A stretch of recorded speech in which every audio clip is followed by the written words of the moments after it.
On today's episode of the Takhar podcast, I'm very excited to have not only my friend, but independent mortgage broker, Mr. Christopher De Souza. How you doing today, Chris? Good, Jazz. Awesome, buddy. We're going to be speaking about all things getting a mortgage, refinancing a property. In fact, we're actually going to use me as a real life example. I have a property, I want to refinance it so I can build out my portfolio. You're not going to want to miss this episode. Make sure that you're subscribed and share it with a friend, colleague, or family member.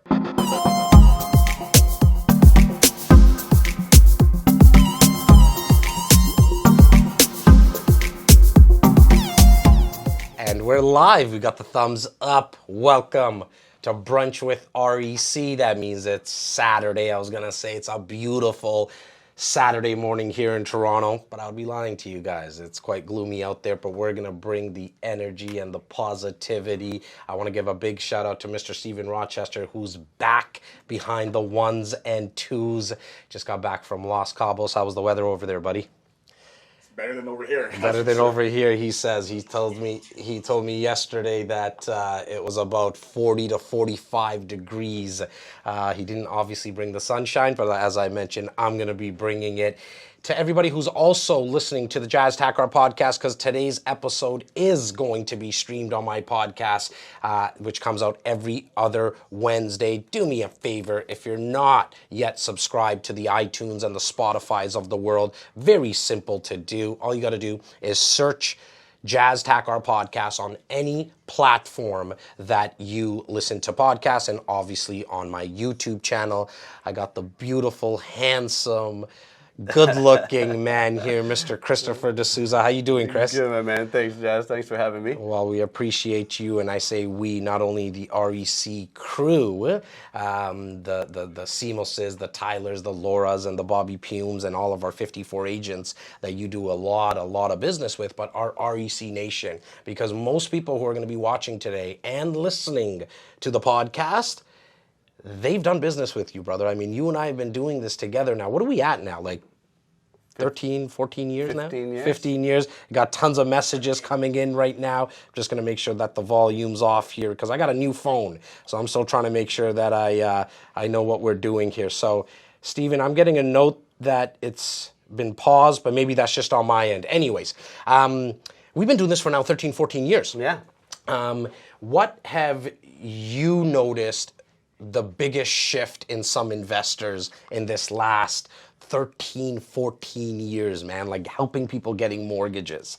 Their appetite. They want more. I love that. They want more. And they just want to know how they can get more. You're right. How do I build out the portfolio? What's that roadmap look like? Right. So as you come in here, give us the good mornings. I mean, look, I know Carrie Ann. I know you dealt with Carrie Ann as well and helped her as well. Big shout out to Amy. Yeah, for sure, buddy. I mean, how you doing, William Clark and James Yu? Today we're very excited because I need to refinance one of my properties. And so I thought, why not kill a couple of birds with one stone? Not that I'm into killing birds by any means, okay? However, I need to refinance a property. Okay. I always want people to be flies on the wall of a conversation. So I'm very busy of recent. I need to get to this refi. So I thought, why not just do this live on Brunch? And then at the same time, why not use this as a podcast episode so people who are driving in their car, taking their dog for a walk, or on the treadmill, they can also hear a live, real story example of going through a refinance. Something that you do for hundreds of our clients every single year, Chris. And you've helped me do this now. I think we're probably at like number 4 or 5 within the last 4 to 6 years.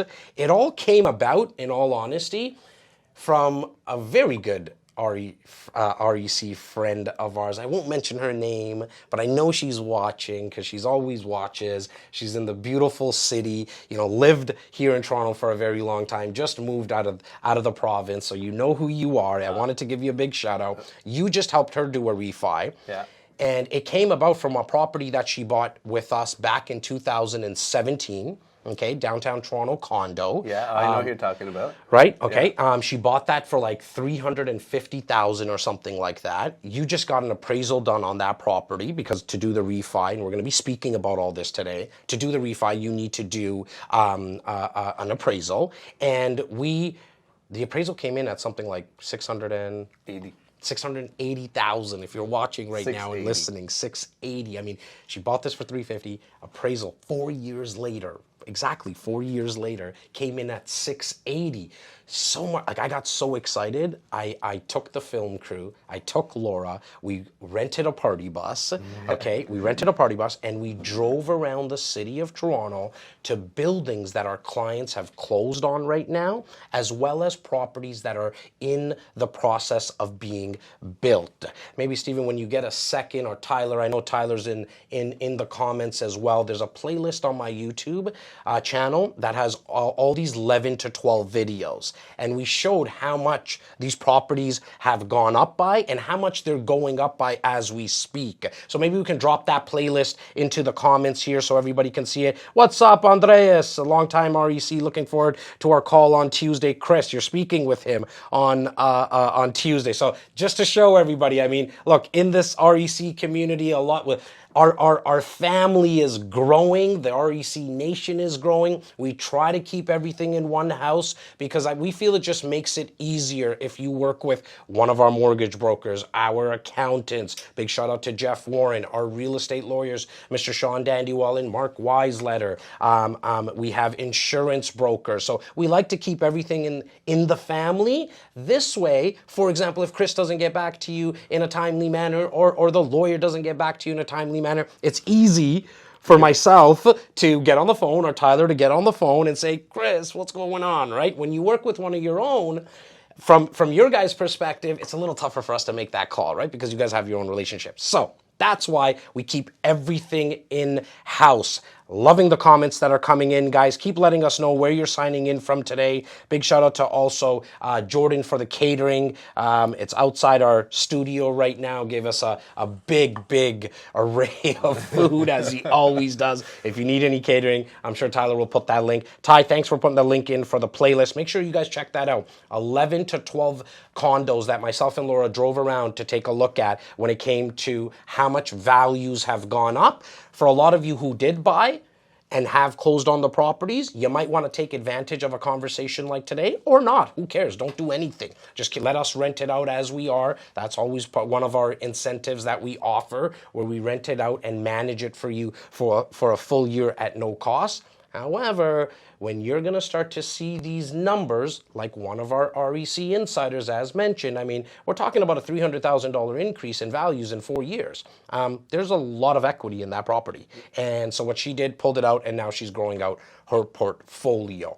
Chris, before we get started about like my personal refi that I want to be discussing today, let's touch on, most of our REC insiders know the importance and the value that an independent mortgage broker brings to the table. But there's probably somebody who might be listening right now on the podcast that's a beginner, somebody who's thinking about investing, and their parents and their grandparents always went to the bank. And I don't believe that there's anything wrong with walking into a bank and getting a mortgage. It's just that times have changed, right? Like, sure, we don't have that strong relationship anymore like my parents maybe did with a personal banker.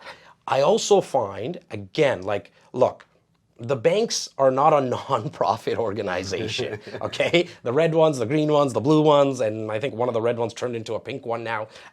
They're not a non-profit organization. However, when it comes to mortgages, not all of them have specialists. Like, they can help you with your first property. They might even be able to help you with your third or fourth door. But man, when it gets to the 7th, the 15th, and the 38th, and 100th, and 13th door, you need more options from a resource perspective. And resources to me means money and people, right? And so as an independent mortgage broker, what do you bring to the table that's a little different? I like to try and build out a financial blueprint for all of our investors. What does that mean? Where are they today? Where do they want to be in the next 3 years, 5 years, and the next 7 years? And within that time frame, what do they need to do to acquire all of the properties that they're looking to buy. It doesn't happen immediately.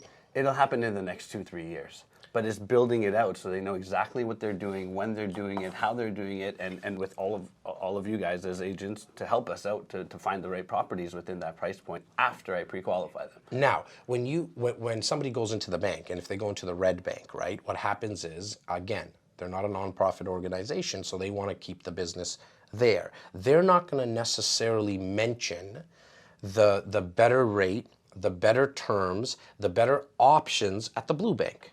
Right? Now, even myself, in the last 37 seconds, I only talked about 5 banks. But you as an independent mortgage broker, you have access to, what's the number? I quote like over 477 lenders in the country. Is it more now? Is it less?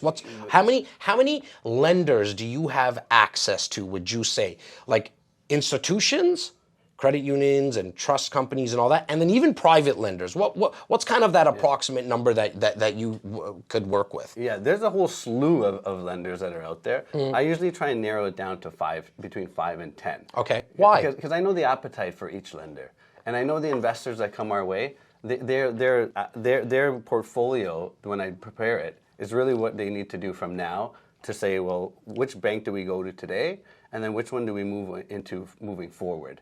And they may have corporations that they need to put together. They may need to refinance under a corporation. But again, every lender has its own appetite. So wherever it best fits is where we go. And that's what you're trying to do essentially, I guess, is reverse engineer. So for example, I myself am looking into refinancing a property that I closed on in April of this year. Okay, I bought it back in late 2018. Okay, so let's just jump right into it. And for everybody who's watching and listening right now, you're essentially going to be a fly in the wall on a refi that I'm trying to do. If you have questions, I got Yas, I got Steven behind the 1s and 2s here. Throw the questions up and we will get to as many as possible. But for you to go through your real estate action plan, which all of our insiders know, it starts with Chris, because as myself, I get a call, Simos gets a call, Tyler gets a call, and people want to start to talk about, and our clients want to talk about where to look for a property. We need the money man first, because he's going to let us know,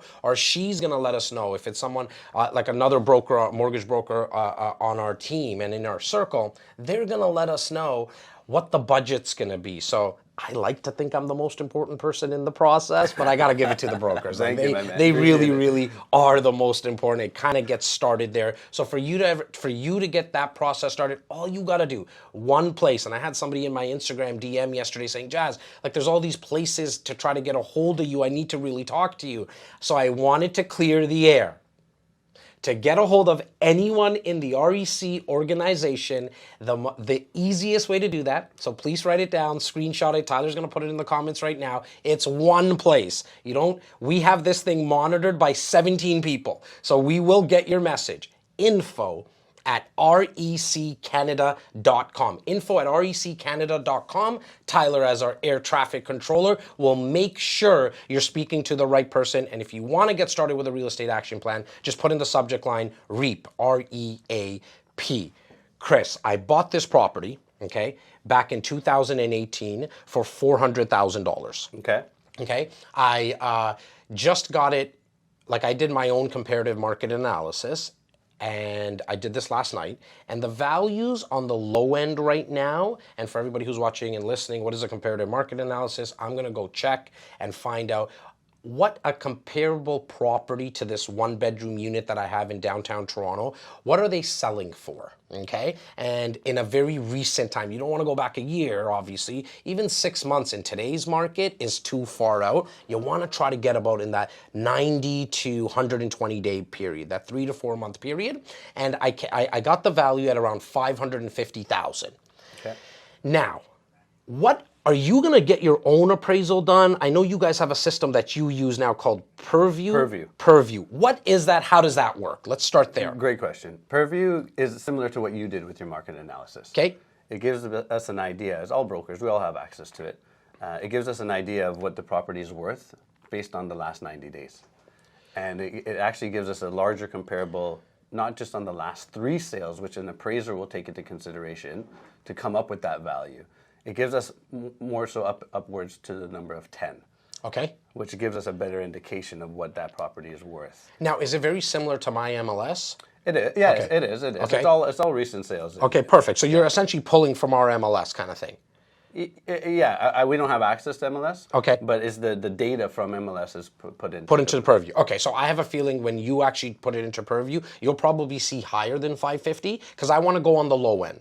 Right, so to work our numbers, okay? So this property now is worth $550,000. It's a 1-bedroom condo in downtown Toronto. It's less than 500 square feet, I think, or maybe just at around 500 square feet, okay? I bought it for $400,000. I put a 20% mortgage on this. Let's just for giggles right now, let's just use the outstanding balance of $320,000. Yeah, so you bought it at 4. I bought it at 4. I put my 20% down, the $80,000. I closed on it in April. Okay. So there's not going to be like that. Not much is paid off yet, right? So let's just use $320,000 as my outstanding balance. Right. And sorry, you bought it which year? 2018. 18. I bought it in 2018. It's worth now, as we mentioned, $550,000. How am I gonna I want to pull out equity. I want to pull out this equity that's sitting in there. Walk me through how this is going to happen. Okay, so purview, yes, is a great start. Okay. That gives me an idea of what we're working with. I like to try and get an actual appraisal done just to confirm the value. Okay. Once we confirm the value, we can borrow up to 80%. If you bought for the 400, it's now 550. We're now at 500. We're at. Well, good thing I got my little handy dandy calculator here. 440. 440. Okay, so 440, you got now access to 120. Perfect. So I take my 440,000 of 80% on the 550. Yeah. I subtract what my outstanding balance is on that mortgage. I'm left with. I have the ability, if I can qualify, that I can pull out $120,000. And for everybody who's watching, side note, it's going to be tax free. So I've done this more than a handful of times. Hundreds and hundreds of times I've seen my clients do it. You've helped them as well, Chris. It's tax-free money, okay, which for me is the best thing about all of this. Yeah.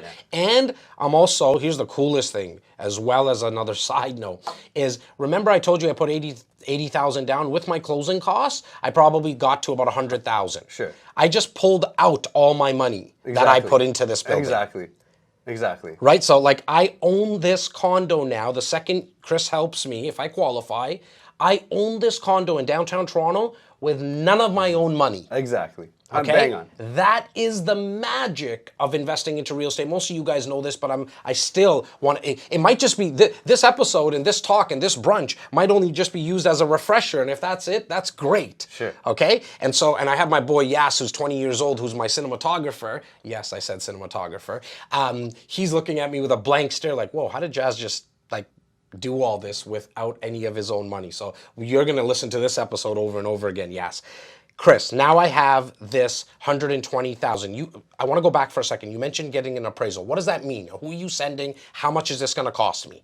Anywhere between $350 to $500. So call it on the high end. Let's call it $500 as a cost for an appraisal. You set that up. I set that up. What happens? No, I'll set it up. Okay, perfect. And it also depends on once I package their portfolio. Right. I'll have an idea of which lender I'm going to go to. Okay. Based on the lender that I go to, every lender has their own list of appraisers. So we got to use one of them in order for me to send the deal out after. Okay. In order to avoid getting another appraisal. So what are you gonna do? Let's walk through this, man, because I think and if this is something that you guys want to see happen right now, us really walk through it. Give me the blue likes and the red hearts right now, because I want to make sure that this is bringing you guys value. Because at the end of the day, Chris is gonna find his way to get me my $120,000, but I want to make sure that you're understanding it. So if you have questions, put them in the comments right now. If you're listening to the podcast, we're out at whatever platform you're listening to, just put it in the comments. Find me. I'm not that hard to find because I want to get your questions answered. I see the blue likes and the red hearts. Now,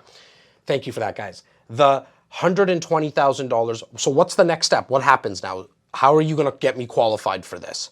Okay, let's start from the beginning. I think. Done. Love it. Let's make it easier for everyone. Perfect. We spoke about the appraisal. Yes. Before we get the appraisal, the initial intake call is really to say, how can I help? Okay.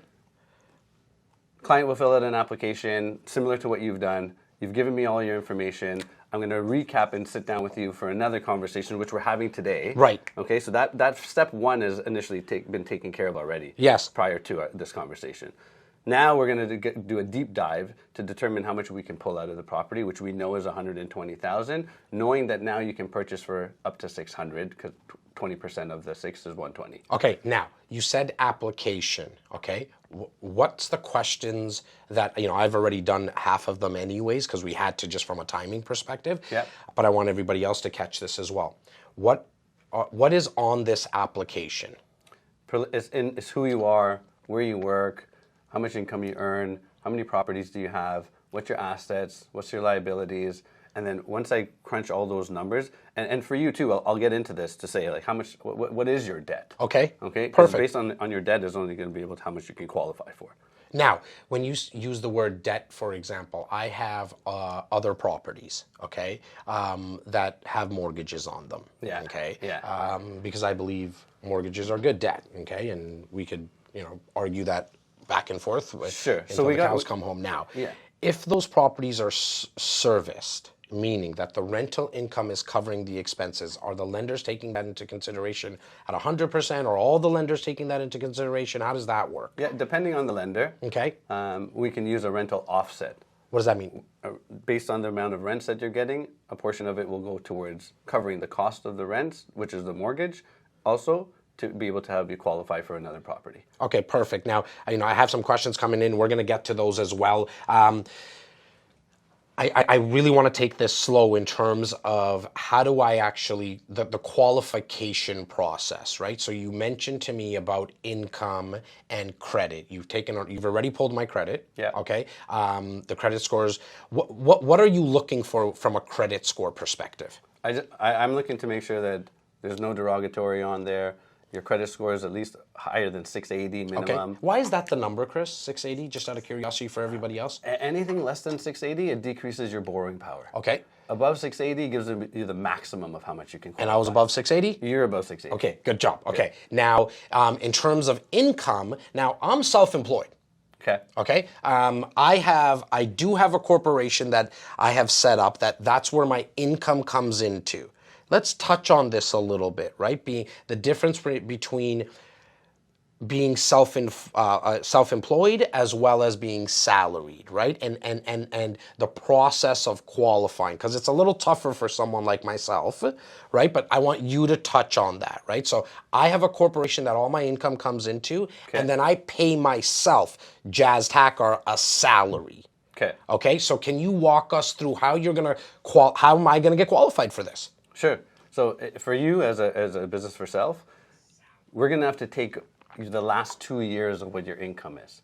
Okay. And it's a little different. Maybe this is a good transition. So people who are salaried employees, yes, if they make $80,000 a year and then they get a raise or they get a new position and now they're making $100,000 a year, that's their new income moving forward.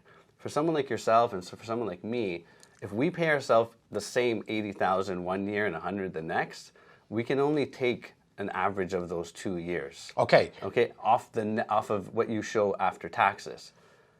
So now it decreases. So now if you have two options. One, you can show more income. Okay. You can pay more tax or to get A rates, or you can look at it from a different perspective and say, well, if I'm going to not have to pay as much tax, I can show less income, still qualify to purchase this property, but the interest rate will be 1% higher and the bank will charge a 1% fee. Okay. What happens here is that if you're paying yourself $100,000, you're going to pay 35-40% in tax. Right. When you do it the other way, and you have now a $300 difference on your monthly payment because you don't qualify based on how you file your income, now that allows you to be able to say, well, I can increase my borrowing power. I'm not going to pay that 40%, but it's blended into your cost. So if it's $300 a month at 12 months and it's $3,600 for the year times 5, it's still cheaper than you showing more income. Okay. Now, so let's just say I pay myself net. Okay. Net, I've paid myself $120,000 out of my corporation as a salary to me. And I say net because that's after all my taxes are paid. So my gross is obviously going to be higher. After my taxes, what comes into my account is $120,000. What am I going to be able to qualify for in terms of a mortgage? Well, how much did you show the year before? Oh, great. So let's just say, for example, I showed $80,000.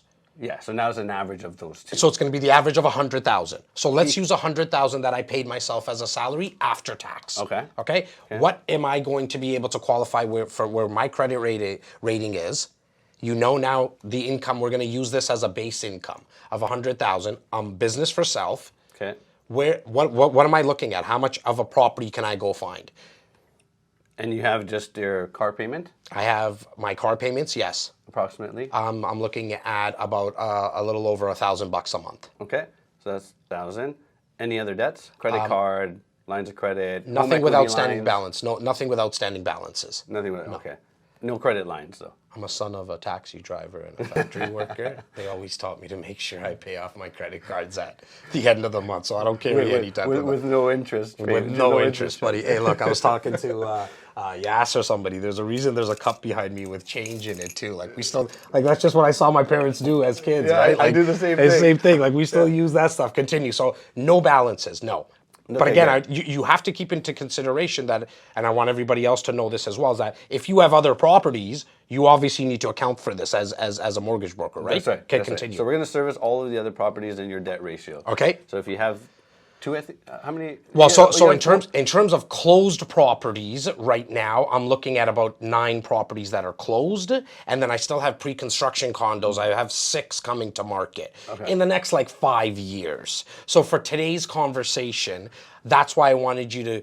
I asked you the question. Let's know that all those properties are serviced.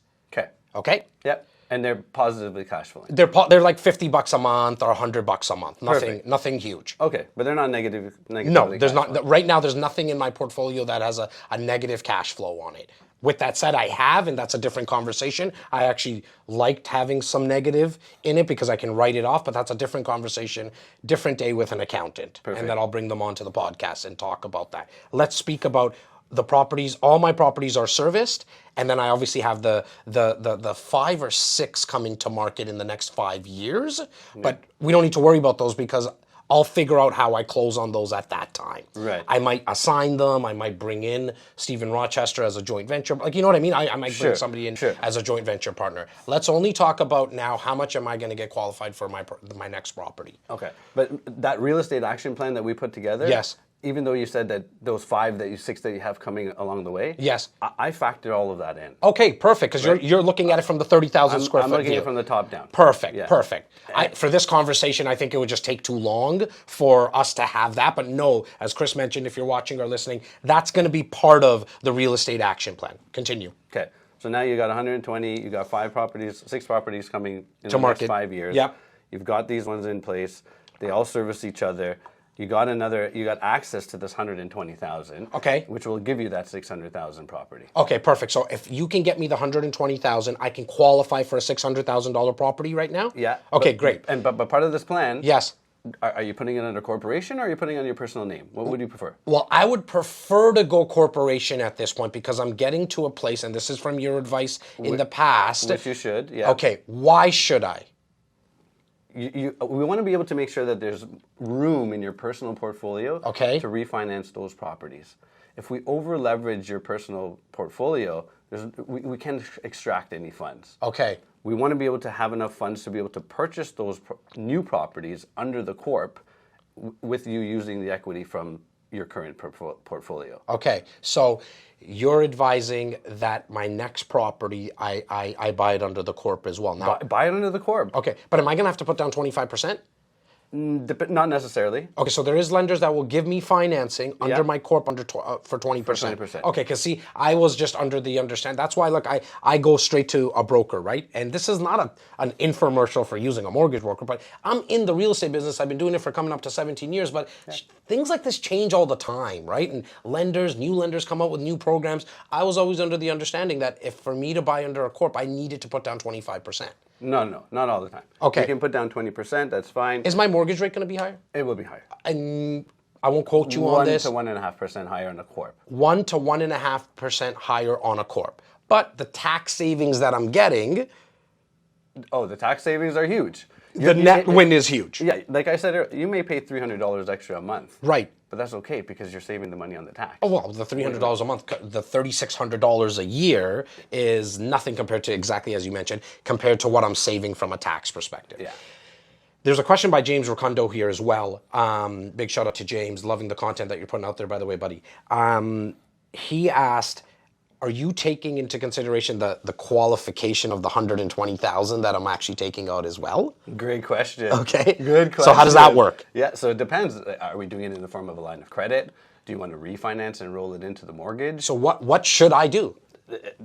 For you, Yes. One, if you were to refinance it, the important thing to know is that in the event that you refinance, sure, it'll be blended and rolled into the mortgage. Okay. If you take it in the form of a line of credit, well, now we have to qualify at at the Bank of Canada's benchmark rate as 5.25%, which means that if you have a line of credit, for example, Right. at $100,000, Yep. I got to take into consideration $600 as a payment, even though you're not paying the $600. You're only paying prime plus half on that line. Right. If I roll, now that's an additional, that's $600. Okay. If we were to roll it into the mortgage, it'll bump up your mortgage by $300. When you say roll it into a mortgage, you mean a as a refi? refinance. Right? Okay, continue. So that increases your borrowing power because we don't have as much debt to cover.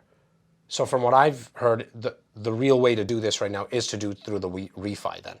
It's Like a always better refinance. to do it through the refinance. Okay. But sometimes, depending on your portfolio, it's better to leverage the property and use it from the line of credit. Okay. And then we can use that line of credit towards the down payment. Right. Now, I also have always liked the line of credit because it just sits in my account and I'm only getting charged interest on what I use.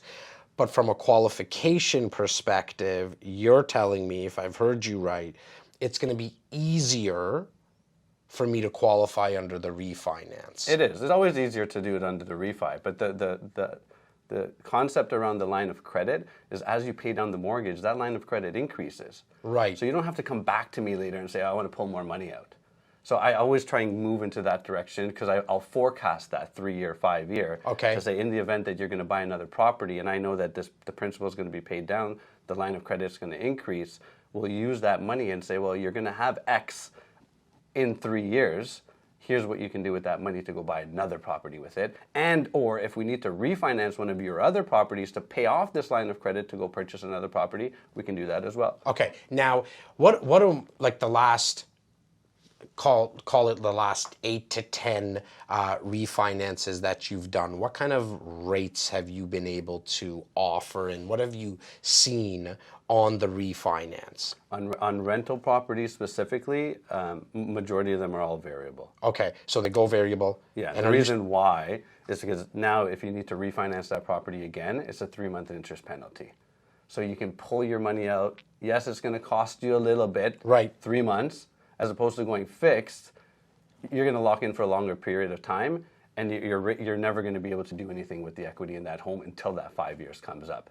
The reason why is that the penalty on the fixed rate is the interest rate differential, which is the interest remaining on the balance of the term of the mortgage, which is going to be high, super high. Okay. Right, so we don't really want to go into that direction because it puts your hands in handcuffs at that point. For sure it does. Now, from what I've heard, and you correct me if I'm wrong, I'm going to be able to qualify for this $120,000 on a refinance, okay? Keeping into consideration that my mortgage payment on that property, which is in downtown Toronto, is going to go up. How much is that mortgage going to go up by my mortgage payment? Because I want to keep that in mind as well, right? On the 120? Well, because now I'm going to go from $320,000. Okay. I'm going to go up to $440,000 on that mortgage, right? Okay. So I want everybody to make sure that they catch that as well. Yes, I'm pulling out $120,000, but it's not free, like in terms of that it is going to get added to that property. What's my payment going to go up by approximately? $300. So exactly, I heard you say that earlier. Yeah. So an extra $300 a month, okay? Now, let's touch on that, for example, okay? Because I know I get this question a lot. What I'm renting that for right now, I'm seeing about $150 positive a month. So when you add on another $300, I'm going to be negative $150 a month. Now, for me, I actually don't mind that because that $150 negative, I'm able to write it off. Yeah. Because it's a loss. Okay. But it's costing me $150 a month. Chris, you're the money guy and the math guy. Just make sure I'm on point here, okay? Okay. It's costing me $150 a month to get $120,000. For me, the question is not if I should do this or not. It's how many times can I do it? Not only how many times can you do it, but that $150. Yes. The math around it is, well, what's your appreciation on that property going to be every year? Is it more than that $1,500 for the year, or is it more? Well, I mean, I'm looking at on the average in downtown Toronto on condos for the last 5 years, we've seen probably about 10% year over year. Let's cut that in half. Anybody who's watching knows and has got enough performers from us that we always show 5% increase. Okay. Conservatively. Conservatively. But let's just say, I mean, we don't know, right? Like real estate values go up and down, upwards. We know this over time. So let's just say 5% is not even conservative, but it's not ultra conservative, it's conservative. $500,000 on my $550,000 condo, really simple math, really quickly, is about $27,000 a year. So it's a lot more coming into the right pocket that's going out of my left pocket, which is the $150 a month. That's right. So that answers your question. So I hope everyone else caught that as well. Yes, it is going to cost me now an extra $150 a month to pay for the $120,000 refinance that I'm getting, okay? However, there's 4 people in this room, and we have a 5th coming. Elto will be coming soon, and we got brunch catered, and that's going to cost us a little over $120. Exactly. We do brunch every other Saturday. $240 a month for just eggs and some bacon and some cappuccinos. Yeah. And a big shout out to Jordan again. But see where I'm going with this? And if you and I go for a drink tonight with some nachos and some tacos, we're going to be at $250 again, right? And so, look, I get you need to have everything positive cash flow. And yes, I mean, that's what we're looking for. But if you can pull out $120,000 tax-free, and it's costing you $150 a month, for me in my portfolio, it's a no-brainer. I think what I'm also hearing from you is that rate doesn't matter. Well, no, because at the end of the day, it's other people's money and someone else is paying this down. Which is why the rate doesn't matter. Exactly. Yeah. Right? Now, so we take into consideration the extra $300, okay? Yep. Now, I'm going to take this $120,000 and I'm going to go look for a $600,000 property. What kind of property? Well, here's the 2 that I'm looking at, okay? 2 strategies I'm considering, okay? I'm considering getting outside of Ontario for my next property, because 95% of my portfolio is in Ontario, Southern Ontario, okay? I just did something in Florida not too long ago from a refi on another property, okay? So obviously $600,000 is not gonna get me a single family home, or an income property with a couple of doors here in the GTA. Okay? Even as far as Oshawa, we can't get that anymore. Even in Bowmanville, you can't get that. I'm always looking for a new build condo because I get first access. I get it so early that it's sometimes like it's too hard to pass up. Yeah. So I might put this down and use this $120,000 as my deposits on another new build, but I have this itch right now to do a multiplex. Okay. Again, $120,000 is not going to be enough in Southern Ontario. I might even have to go, further out in Canada to find something if I wanted to do this by myself. But at least I'm bringing $120,000 to the table if I'm going to do this as a joint venture on a building that's 5 doors or more. Right. So this is my real life situation right now. Okay. Right, Chris? I'm not 100% sure what I'm gonna do with this money. I just know that the interest rate, I know I don't care, but I know that the rate is low. Sure. Right? And so Rates money's are kind of cheap right now. I want to pull it out as quickly as possible. I also don't want the money sitting in my account for too long because inflation is going to eat it up. It's the silent killer, right? Sure. So what do you, why did you ask me that question? I was just going to say, so the reason why I asked is because part of that real estate action plan is I'm going to I'm going to narrow it down for you. Okay. And I'm going to give you a couple of scenarios, one being in the GTA, one being outside of the GTA, one going even further out into the suburbs, whether it be into Barrie, whether it be into Windsor, based on their values. Okay. And I'm going to factor in not only just what we need to factor in, which is the property taxes and it's the maintenance fee. So are you buying a condo with the maintenance fee? Is heat included? Is it excluded? So I'm going to narrow it down and fine tune it to tell you what property you buy moving forward. Now, can we do a little bit about that? Like, can we do a little of that right now, for example? Like, Yeah. let's just say I go down a new build route, for example. Okay. When you're pre-qualifying me, and I know it's a formality on a new build anyways, that the builder just needs to get satisfied that there's like a pre-approval letter. How do you qualify somebody for that? So me, for example, I want to use the $120,000 as deposits on a down payment for a new build. Yeah, that's where that, again, the action plan comes into place from the very beginning. So they know that, yes, you're going to buy this property. It's going to be purchased in 3 years. You got this $120,000, for example, that you can use towards the down payment. Once that's factored in, anything they want to buy in between, I can also show them how to purchase another property within that time span. With the same $120,000? No, not with the same 120, but in terms of I can play with the equity in their home. If they have a line of credit at that point, then we can use the line to go purchase another property. Once that pre-construction property comes to close, we now decide at that point, do we refinance the property we bought in between? Do we sell it? Or do we just close on the next property, refinance it to pay back down the line? Okay, now, again, shameless plug for the videos that we put out on the playlist, and I know it's somewhere here in the comments that Tyler put the playlist for those 11, 12 buildings.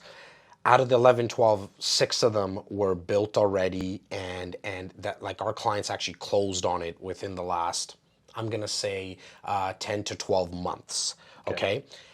In the past, you were doing refinances for me on a property that I closed on, and then you would refinance it like a month later, right? Is that still a possibility for some of the people that just closed on maybe one of those properties last month? Like this one that we're talking about for me is a difference of 6-7 months, and we're not going to have a problem doing the refi here for this. But what about for somebody, because the strategy, I mean, I always point to the article behind me here that myself and Simeon were quoted in with Canadian Real Estate Wealth magazine, where we would close on the property and the next month you would do the refi for us. Is that still... It's doable. Okay. It's doable. What has changed around that, though? The banks want to know where the money is going, and they want to self-direct it. They're a little bit more conservative on just because they want to know, like, why after 1 month? Like, what's the issue? Why are you refinancing it? Okay. And I give full disclosure to say, look, they're buying another property. They've made money on this one. They're investors. They're not using this money to pay off debt or to buy a new car. They're using it to purchase another unit. Once we know what that unit is, some of the banks will factor that unit in and say, okay, tell me what the price of that unit is. Now, when the money actually drops, you mentioned something like you said, brand new car, and that, you know, I'm actually, and our clients are going to refinance these properties or get a line of credit to actually buy real estate. But in effect, you could go to Niagara Falls and put it on black or red, or right? Like you could buy a car, I guess. Is that like okay. So that's kind of cool, right? Like if you do want to pay down some debt and stuff like that, right? We are obviously biased here. It's Brunch with REC. It's the Jazz Takhar podcast. Like, I mean, we're going to talk about building out and creating wealth. However, you could essentially use that for really anything. Sure. I want to get to Q&A, okay, because I think we bring people the most value from that perspective. Before I go there, what else needs to be spoken about in this refi for me now? Because you're essentially now, well, actually, here's a question I have. Where are you going to take me? Which lenders? Like, what type of lenders are you going to take my file for to? Great question. Again, if you're buying it on your personal name. Yes. I'm going to go corp.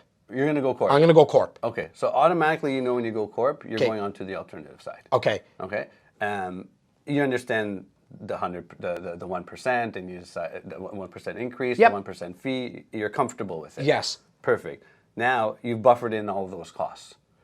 I know now in that next property you buy with under that corporation.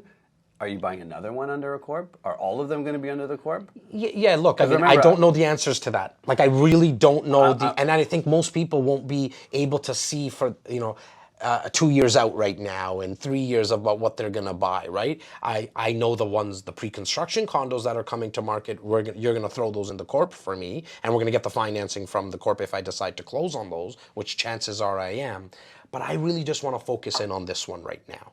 I want to focus in on which lenders. Is there 5 of them you're gonna take shot me to? Because that's my favorite part about a broker, right? Like I like the fact that you're doing all the legwork, and now they're gonna essentially fight for my business.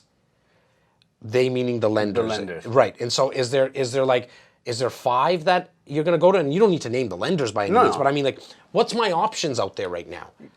Again, probably about 7, I'll say. Okay. Yeah, there's 7 different ones that I can go to, but they all have their own caveats. Okay. Why do we go to one versus the other? How does it fit best for you? And now, are you getting on the phone and calling them and speaking to kind of like the underwriters and putting the deal together? No, I know where it's going. You know where it's going? I'll tell you where it's going. I'll tell you when it's going. Okay. You'll know everything from start to end. That's the whole action plan. So once I do it once, that's measure twice, cut once. I love that. Okay, so now that's if I went under a corp. Let's just say I went personally. You said corp, there's about 7. Okay, lenders that you're going to kind of shop me to. If I decided to go personal, which some of our guys and gals might, how many did that open up then? No, then sky's the limit. Sky's the limit. Yeah, at that point. Again, it depends on how many properties they own, what's the rental income, what's the offset on the rental income, does it qualify with the red bank or the blue bank or the green bank? Which one do we go to based on what their criteria is? And you said you said the banks again. If we go to the non-banks, that doesn't necessarily always mean that I'm paying a higher interest rate though, right, Chris? No. Yeah, it just means that, look, I mean, I've always laughed and said, some of my mortgages that I have, I don't even remember who they're with. I never want to hear from the mortgage company, like the lender. Because when you hear from the lender, chances are something went wrong. Like a payment didn't go through. Yeah, I really don't care as long as the funds get transferred on closing. What's the process from turnaround time? When you sit down and speak to somebody and actually the funds get into my account? If they have everything prepared and ready, yeah. and after they send me their list of items that I prepared to send to them, right? 30 days. 30 days from start to end. Okay, and you said some of the stuff that they need to get prepared. Can you just, knock off a couple of things so people can start to, figure out in their heads, where is it? Is it in Google Drive? It is underneath their mattress? Where is it? Sure, so lease agreements, mortgage statements, property tax bills. For you, it would be your articles of incorporation, your T1 generals, your notice of assessment, your T4s. We need everything from you because your business for sale. Exactly, and it's the stuff that you think you have very close to you, like that. Okay, my T1 generals are sitting here, and my articles are here, which does definitely take some time. Yeah, I may need you to get a blood test as well. Oh, got it. I'm sure. Yeah. I'm sure you do. Chris, as usual, man, I really appreciate your time for everything that you do for all my clients and personally do for me, man. You always find a way to pull out money at the end of the day. Finding opportunities is one thing in real estate, but if you don't have the money and the financial stuff taken care of, I mean, it's all for naught, right? And so thank you for blessing the mics today. I really appreciate your time, brother. Thank you, man. I really appreciate being here, and look forward to being here again. Awesome, brother. Thanks, man. And to you guys watching and listening, make sure that you share this episode with one friend, one colleague, and one family member. Take care, guys.